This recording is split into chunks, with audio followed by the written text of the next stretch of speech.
I'm here at Reddi Chick at the Brentwood Country Mart because I'm about to make a version of my favorite meal as a kid, chicken and fries. This is one of my favorite places in LA. It's been here since the 40s. It's sort of a place that families have always come together to enjoy food, to enjoy shopping. I have been going to Reddi Chick since I was James's age. So for me, this is a really personal place. I grew up eating the rotisserie chicken and french fries, and the french fries are absolutely perfect. They're really crisp, they're really fluffy. Chicken is really juicy. The seasoning salt is like the greatest thing ever. I always get extra. The most intelligent thing about the chicken basket is the fries go on top. So all that juiciness from the chicken does not make the fries soggy. They're so good. Time to give the chicken a try. So I think you agree. I think you like it. Yeah, it's so good. I love making these things in my own home. I grew up with my dad making us french fries all the time. And my mom would do roast chicken dinners a lot too. So I'm really excited to kind of combine those two things and do my version of Reddi Chick at home. I'm trying to replicate the Reddi Chick spices. I think they got pretty close. It's a secret, they will not tell me. So I have a whole bunch of really delicious flavors here. Onion powder, paprika, turmeric, garlic powder definitely, pepper, salt, and then sugar. Mix it together until it's even. Putting sugar on the chicken is going to help it not only caramelize, but it just adds this really nice kind of sweet, savory thing. Also, I have melted butter because it's gonna taste really good on top of the chicken. The first place I'm gonna put it in is actually the cavity of the chicken. When you season things inside out, you end up just like getting really great flavor penetrating the whole bird. So I'm just gonna kind of put it in here like this and then go in and give it a quick rub down. I'm gonna wash my hands and then start buttering the chicken. I've patted the chicken dry and then I have rubbed the butter all over it. What this does is it makes sure I get a really crisp skin. I'm gonna do a pretty heavy sprinkling of the seasoning. So now I'm gonna truss the chicken.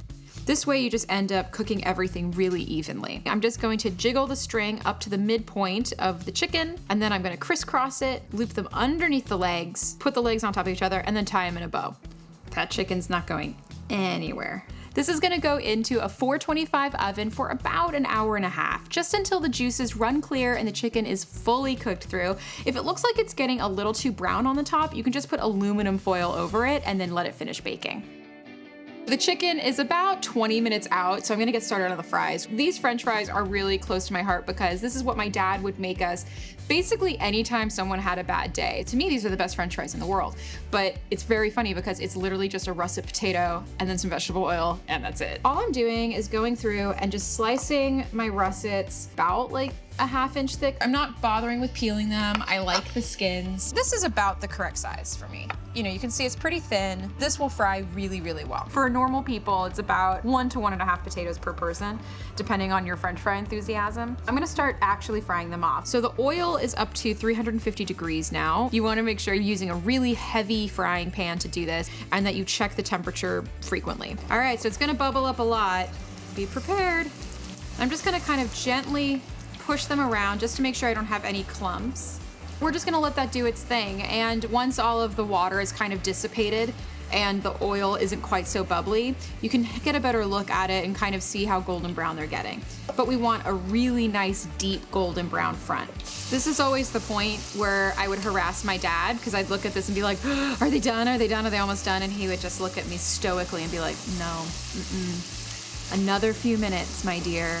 When you use fresh potatoes, there's a higher liquid content, so it needs to cook off a lot more than if you're doing French fries from a bag. They take a minute to get it perfect. All right, I think this is good to go. Isn't that pretty? While they're still soaking in all of that amazing oil, I'm gonna put the seasoning salt on top.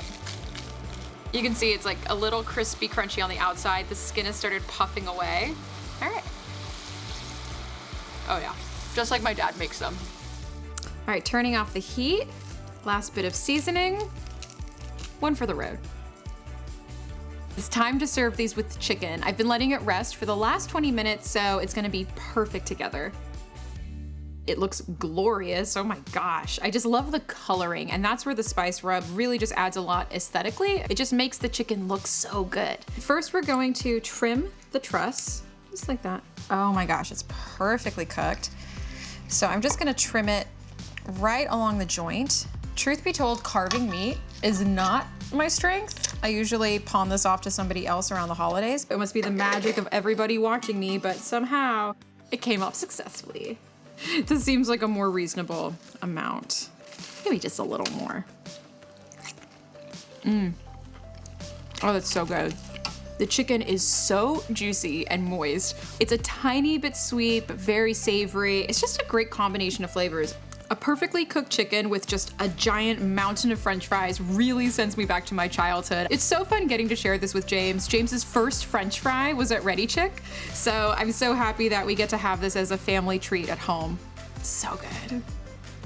Hey guys, thanks so much for watching. For more videos like this one, click here. To subscribe to Food Network's YouTube channel, click here. Please comment, like the video if you like it. We love hearing from you. See you later.